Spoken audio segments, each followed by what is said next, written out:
কি আমাৰ জনগণৰ প্ৰতি আৰু তেখেতে এই কথাত সমৰ্থনো দিয়া নাছিল, এই হাত চাপৰি দিয়া নাছিল। তেখেতে পিছত কৈ আছিল যে তোমালোকে হাত চাপৰি নিদিলা যে বেয়া পাইছা নেকি, তোমালোকে জবৰদস্তি হাত চাপৰি ল'ব লগা হৈছে। আমাৰ সাতাম পুৰুষীয়া অসমত ঐক্য সংহতি আছে। অসমত বসবাস কৰা অসমীয়া বিভিন্ন জাতি জনগোষ্ঠী আপোনালোকে জানে, মিচিং, মৰাণ, মটক, ৰাভা, গাৰো, বড়ো, মিয়া, বঙালী, অসমীয়া এই সব মিলি বৃহত্তৰ অসমীয়া জাতি।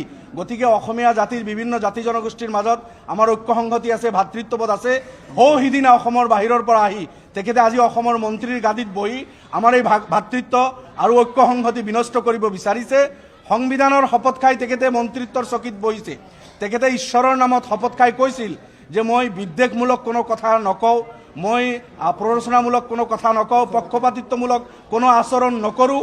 কিন্তু তেখেতে ঈশ্বৰৰ নামত যি শপত লৈছিল তেখেতে নিজৰ শপত ভংগ কৰিছে। মন্ত্ৰিত্বৰ চকীত থকাৰ যোগ্যতা তেখেতে হেৰাইছে। মিয়া জনগোষ্ঠীৰ বিৰুদ্ধে তেখেতে উচতাইছে।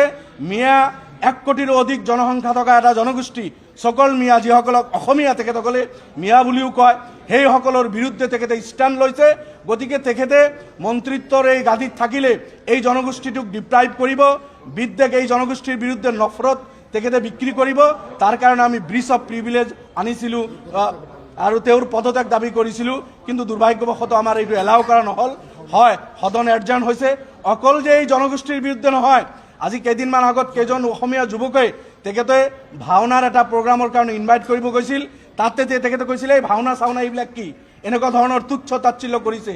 আমি আমাৰ গুৰুজনা শংকৰদেৱ তেখেতৰ লগত সম্পৰ্ক থকা এই ভাওনা অসমীয়া জাতীয় জীৱনত সংস্কৃতিৰ এটা অংশ, এই ভাওনাকো তেখেতে তুচ্ছ তাচ্ছিল্য কৰিছে। গতিকে অসমীয়া কলা কৃষ্টি সংস্কৃতি নজনা এইজন মানুহ সিদিনা হাৰিয়ানাৰ পৰা আহি অসমৰ মন্ত্ৰিত্বৰ গাদীত বহি অসমীয়াক অপমান কৰিব, এইটো সহ্য কৰা নহয়। আৰু বিজেপিৰ যিটো শ্লোগান আছিল সবকা সাথ সবকা বিকাশ, এই শ্লোগানৰ বিৰুদ্ধে গৈ তেখেতে অসমৰ 1/3 পপুলেশ্যন থকা এটা জনগোষ্ঠীৰ বিৰুদ্ধে তেখেতে মাত মাতিছে। সেই জনগোষ্ঠীৰ বিৰুদ্ধে তেখেতে থিয় হৈছে। গতিকে তেখেতে ওথ ভংগ কৰাৰ কাৰণে তেখেতে স্বেচ্ছায় ৰিজাইন কৰিব লাগে।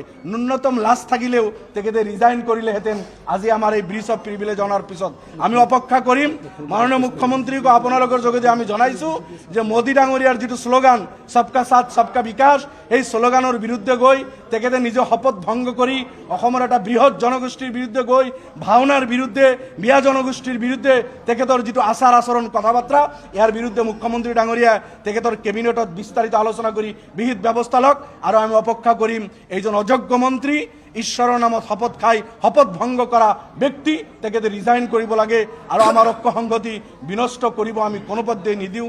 অসমীয়া আমি মিলিজুলি অসমখন আগুৱাই লৈ যাম। তাৰ কাৰণে আমি ব্ৰিজ অফ প্ৰিভিলেজ আনিছিলোঁ। কিন্তু দুৰ্ভাগ্যবশতঃ আমাক আজি এক্সপেল কৰিছে ডেপুটি স্পীকাৰে।